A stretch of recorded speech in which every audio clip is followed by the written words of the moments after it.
presents to you Honest Talk. Hi folks. Today we are back with one more great and leading personality, Ms.Kanchana Krishnan, Senior Director JLL India.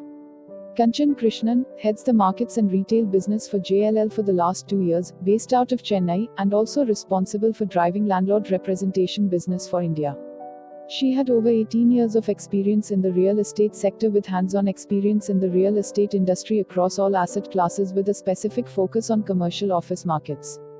Prior to joining JLL India, was with Knight Frank India as branch director for 5.5 years, wherein her responsibility was to strategize and execute business, drive revenue growth and responsible for the P&L of office, industrial, residential, capital markets, facility management and project management businesses. Prior to Knight Frank, Kanchana was associated with DTZ, now Cushman & Wakefield, and UGL Equus, where she was involved in leasing larger portfolios like Royal Bank of Scotland, Barclays Shared Services, R.R. Donnelley, etc. So, let's begin our talk with Madam Kanchana Krishnan. So first of all, ma'am, I welcome you to this session. Thank you so much for joining and agreeing to share your thoughts with us. We are extremely very happy to have you for today's talk. My pleasure. Thank you so much, ma'am. It's our pleasure too. So moving to the topic of today's session, which we have chosen is how technology is changing the face of real estate industry. Ma'am, as we all know that you are working with one of the most well-known organization. Ma'am, my first question to you, it's a kind request to you. Kindly explain our viewers, ma'am, what is the role of real estate sector in growth of Indian economy? Okay, so thank you so much, Harsh, for this opportunity. To quickly tell you, I think real estate sector is the second largest sector which offers employment after agriculture. So to take you back, perhaps 6 months back, I think with some uncertainties around COVID-19, the pandemic still looming at large, I think the road to economic recovery will remain dotted with challenges. That said, most of the governments are trying to reboot their economies with a lot of bailout packages, monetary fiscal incentives, etc. But as you asked, the unfathomable question at this point in time in everybody's mind is, how will we get the Indian economy back on the recovery path, right? So I think thriving in post-pandemic times will require policymakers, businesses and investors to demonstrate resilience to business and the ability to convert all these challenges into opportunities now, and that should happen now. So I think India's economic revival will largely base on the resurgence of core sectors that power it. So that said, I think an economic reviver, real estate as an economic reviver cannot be ignored. So in 2018, real estate sector contributed to about 7% of India's GDP, and it is expected to contribute 30% by 2025. I think a recovery is fueled only by monetary and physical incentives, and fiscal incentives will not be sufficient. To sustain the recovery, I think structural reforms are in core sectors, in sectors like agriculture, land, power, public sectors, financial sectors, etc. And implementation will be key for revival. So to answer your question in short term, I think Harsh, real estate is like a sunshine sector, and recovery of this sector will have a very cascading effect on a lot of core and other ancillary sectors like iron, steel, cement, wood.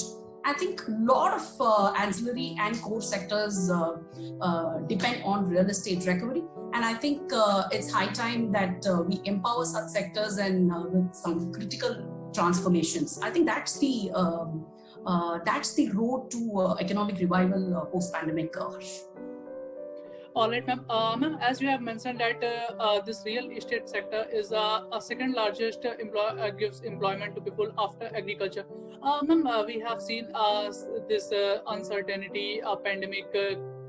So it's a kind request to you, ma'am. Could you please tell our viewers how badly this pandemic has affected the real estate sector? It has impacted all. So like how it has impacted real estate sectors, I think it has brought a grinding halt to all the sectors, to the way we operate. I think as the effects of the pandemic are felt all over the world, I think real estate companies, in specific reference if I have to take, are impacted in different ways. Real estate is a large subject, so it basically largely depends on which region and which asset class do this real estate belong to. See, for example, asset classes like retail, asset classes like hospitality are hard hit, while asset classes like residential real estate or commercial office real estate are kind of trying to stay afloat. Although there is going to be a lot of changes and transformation in which the way now real estate will play and operate, office and residential is trying to hold fort, and industrial real estate especially is being doing exceedingly well. So these are some broad major asset classes that I'm mentioning. Probably in the near term, I think most of the requirement or the focus of real estate industry will be to preserve capital and liquidity and to keep their tenants, occupiers and the environment safe. However, in the medium to long term, we strongly believe this sunshine sector will definitely bounce back and emerge much stronger, because even now, real estate as an asset class offers more and good risk-adjusted returns in comparison to other asset classes. So while short-term to medium-term impact will be felt in real estate also, I think in the long term, we should really come back post the pandemic, Harsh. All right, ma'am. I think it is really a very quite insightful answer from your side, and I think it's a kind of privilege that we got a chance to listen all these things from you. Ma'am, my next question to you: how this can, because of this COVID-19 and the climate, are transforming the real estate sector? So I think crisis often lead to long-lasting changes. We firmly believe change factor in life. So I will slightly take you back to 1940s. I think World War II gave rise, during the 40s, World War II gave rise to women joining workforce. SARS gave rise to e-commerce. I think 9/11 changed entirely the way aviation industry operates. So I think change is a very constant factor in life. Of course, this pandemic is nothing compared to the previous pandemics. I think this is one of occurrence in the last 100 years. We have not seen a pandemic of this tune. A lot of things have changed. I think technology has taken all the industry by storm. Had this not occurred, had this black swan event not occurred, I think we would have, all industries would have taken an average of 4 to 5 years or even 5 to 7 years for this technology adoption to happen. But I think because of this pandemic, overnight, a lot of companies overnight shifted their gears to digital and technology. Companies like real estate, which is not very pro-technology oriented, have changed the way they operate. So a lot of changes have happened, and a lot of changes have happened in the way that real estate market also operates. For example, if you see right now, demand for flexible office spaces have increased because companies are not bringing their workforce into offices. I think on an average in the country, we are only seeing about 10-15% of the workforce coming into offices, even as we speak. So I think demand for flexible office spaces are increasing. They want to move to a place closer to their employees' work, housing or demography of their employees stay. So they want employees to be probably in an environment which is in put in simple words, I think de-densification we are seeing. They don't want people to sit very closely. So flexible offices are increasing. Obviously, I'm working from home. You're doing this interview from your house. Work from home has become an overnight option for traditional real estate. At this point in time, all of us are working from home, and work from home is here to stay. At this point in time, we still do not know what percentage of work from home will happen for clients or corporates. It could be 10%, it could be 15%, it could be 5%, it could even be 20%. We don't know. That depends on, at this point in time, we don't even know when this pandemic is going to get over. When are we going to get a vaccine, or is there a cure for this? So everything is over dependent at this point in time. So I'm not giving you any numbers because over-indexing can lead to faulty conclusions, but work from home is here to stay. So, and if you see, especially when unlocking happened, a lot of buildings, in fact, JLL, we manage a few of the largest buildings in India, and a lot of technological changes we have incorporated to make sure the environment is safe, clients feel safe to enter offices. So there are a lot of standard protocols that we followed. Right now, there are a lot of contactless operations and automation will dominate building management. So these kind of changes are evolving and we're taking it by the day. And as far as online retailing is concerned, right now you or me or anybody is not going for shopping. So for fear of contracting the virus. So online retailing will definitely thrive. As it is, it was doing very well because of the pandemic. Now we are seeing a lot of robust action in online retailing. So retail business will go through a good paradigm shift, and there is huge demand for data centers. Right now, nobody is going. I mean, very few people are even visiting doctor's place. So telemedicine is something that we're seeing in the last 6 months. We are seeing virtual consultations happening. So for all these, obviously the base infrastructure is data center. So we're seeing a lot of companies looking for land auction across various key cities in India. So demand for data centers will definitely go up. Warehousing is going up. Co-living, student housing is going up. And one important, interesting thing that we are witnessing, Harsh, is also reverse migration is happening. What is reverse migration? Because work from home, what has happened is the majority of the workforce have actually migrated to their hometowns. People have moved to their hometowns, closer to their villages, etc. So right now, even, I mean, if you had asked me 6 months before how the housing market will do, perhaps there was one segment of population, probably the millennials or the Gen Zs who were, they were not very inclined towards buying a house because of the capital, the yield that one gets from buying a house. But I think reverse migration may give a lot of housing demand impetus into the country. So a lot of people are now wanting to buy a house, and that we are seeing a lot of traction in housing markets also, Harsh. Indeed, ma'am. I think you have mentioned very correctly that this pandemic has taken everything into a digital platform. We can say Absolutely, that it's a digital revolution in itself. Ma'am, my next question to you, how technology is changing the real estate industry? I just gave you an input of how real estate used to view technology. It's not that technology did not exist in real estate companies or real estate or digital platforms did not exist. It did exist. So only thing is adoption was very lackluster. I think I should give you a very famous narrative. The famous narrative in real estate is that real estate is the largest industry and the last industry to embrace technology. But over the 6 months, we have seen that shift. Right now, it has shifted because there was no other mode of doing business. I will give you some important statistics. Digital medium has grown at a CAGR of 38.5% in the last 5 years, compared to medium like a TV or a print, which had grown only in a single-digit growth. Internet users in 2019 was 600 billion plus, expected to touch 1 billion by 2030.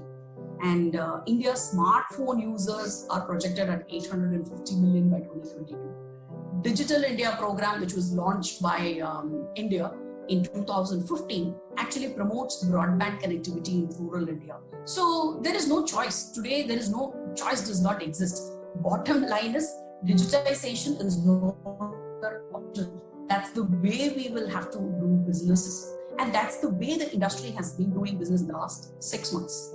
The pandemic has actually also changed the way a client or a customer behaves, and preferred interactions have changed significantly. For example, if you want to buy a house, you're not going to step out and see 100 other apartments in the city, and you're not going to do a physical inspection. So what, and a simple statistics is, Harsh, 92% of today's population, 92% of, sorry, not today's population, 92% of home buyers do online search before identifying what they want to buy. So I think all this is now put into practice, and online and digitization have become the medium for consumers, clients, everyone. So I think the pandemic has actually forced real estate companies to fortify their digital presence and understand that tech adoption will position the business for long term. And if you want to sustain, there's no other way than to have all your businesses or strategies shift to digitization. As an organization, JLL has been fortifying our digital platforms, and for us, it became rather slightly better off than others to shift gears and move into digital when the pandemic hit us. I think it should not be a choice. Going forward, it's not a choice. There is no other way than to do business. And most important thing is, it is not only digitization which is going to lead any company's growth. I think people and process are very important, and aligned with our digital strategy, I think that becomes sustainable. And if it is working out well, this should not be an emergency filling. It's not that there is a pandemic which is hit and we're filling it. It, in my opinion, is here to stay. And industry like us, real estate industry, have embraced technology quite well. We are there's far more road to go, but I think so far we're doing quite well. All right, ma'am. Again, it was really a very quite insightful answer from your side, and I think the viewer, those who are watching this session, of course, it will be beneficial for them too. Ma'am, my next question to you: what do you believe? What will be if we talk about in this current scenario, what are the different career opportunities available for upcoming youths in this real estate industry? Plenty. I started. I finished my masters in 2002. And I just joined real estate. I mean, I did not plan to get into an industry as hard as real estate. But today's generation, today I manage a people of, one of my team is a 30-member team, and 60% of my team members are less than 30. So the kind of opportunities, the kind of, what can I say, the kind of homework that people like you do before venturing into it did not exist then. Back in 2002, it was still unstructured and it was fragmented, and it was not looked at as a very great career platform for aspiring individuals. But today, in the last 2 decades, the industry has gone through a paradigm shift. Today, we are seeing institutional, today the largest office owner in India is Blackstone, which is a private equity player. So it is becoming institutionalized. And if you look at real estate offers a varied asset classes. It is not just, real estate is just not one subject for you to enter into. Real estate, as I said, has residential asset class. Real estate has retail asset classes. And the biggest asset class of real estate is commercial office spaces. Then you have industrial asset classes. Then there are a lot of avenues like strategic consulting and valuation advisory. I think it offers a lot of avenues, and it's a very evergreen industry. And it gives you, I mean, you know, the kind of competitive edge that this industry gives you is amazing. I mean, I love my profession, so probably I'm speaking very good about it, but I think it offers splendid opportunities for individuals and young aspirants who are pursuing a career, given that it has become institutionalized and it has become more structured and offers humongous opportunities going forward. Again, ma'am, I think it is really a very quite wonderful answer from your side, and I think this answer will be fruitful for those viewers who are watching and looking to pursuing their career into it. Ma'am, if we talk about, as you have mentioned, that real estate industry is evergreen industry. Ma'am, my next question to you is, if we talk about the future of real estate industry, then what will it be? I will answer this question in just one word. I think transformation. That's the key word that I'd like to use. I think contrary to fears and low expectations, I think real estate in the post-COVID world will most likely survive and eventually thrive as a very, very important asset class, though it will definitely look different. all businesses are going to look different, especially real estate. I think decentralization, redistribution, and restructuring will be the theme for this transformation. Quickly give you data. I think real estate attracted about $14 billion from foreign investments between 2015 and first quarter of 2020. And the SEBI has actually given approval for REIT. REIT is called Real Estate Investment Trusts, which allows all kind of investors to invest in the Indian real estate market. It can create an opportunity of close to $1.25 trillion in the coming years. So that's why I said, with this current situation, you should never gauge and say this industry will go this way, that way. That's why I said too much indexing on current scenario can become faulty. In the short to medium term, like any other industry, real estate industry also will go through a lot of changes, a lot of highs and lows. But I think India will continue to be a very, very interesting option for many global in-house centers with rupee depreciating. And I think most important advantage for India is the median age of Indians, even at 2030, will be 31. While China and US will be at 40, 42 respectively. So I think age is a very, very important factor, and we are still a very, very interesting investment destinations for a lot of foreign companies. And I strongly believe, I'm again repeating this, real estate is like a sunshine sector, and the industry is expected to touch a 1 trillion mark by 2030. Becoming the third largest actually globally. So for after weathering the storm, I think this as an asset class also will emerge stronger, Harsh. All right, ma'am. Again, I think it is really a very wonderful answer from your side, and the kind of energy you brought into this session is really, really very inspiring for all of us. Ma'am, I don't want to take you much time, so moving to last question of this session. The question is, ma'am, what will be your advice, the advice from your side to the students, those who are pursuing their degree and still are in college? What type of skill they must focus on so they can afterwards pursue their career into this real estate industry?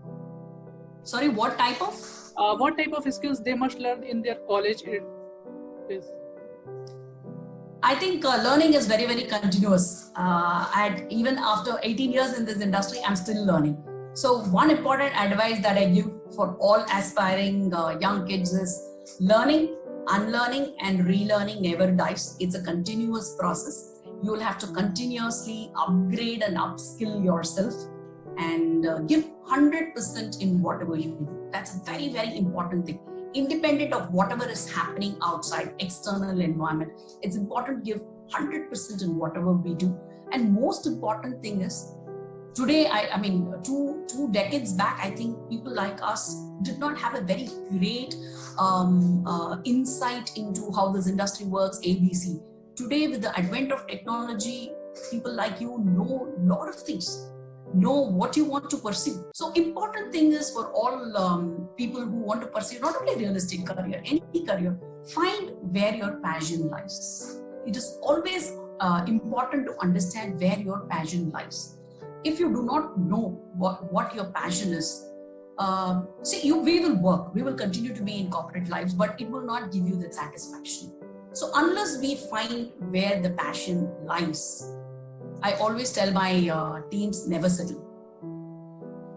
Always try and understand. You will find out. You will find what you like. You will know, is it sales? Is it customer service? Is it information technology?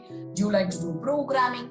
You will know where your aspirations are. Find your passion and never say die. Again, ma'am, it is really a very wonderful advice from your side, and I think it is a very healthy discussion with you on the topic. Thank you so much, ma'am, for joining and giving your important time. We look forward to conduct more session with you. Thank you so much. My pleasure, Ash. Thank you so much. Thank you so much.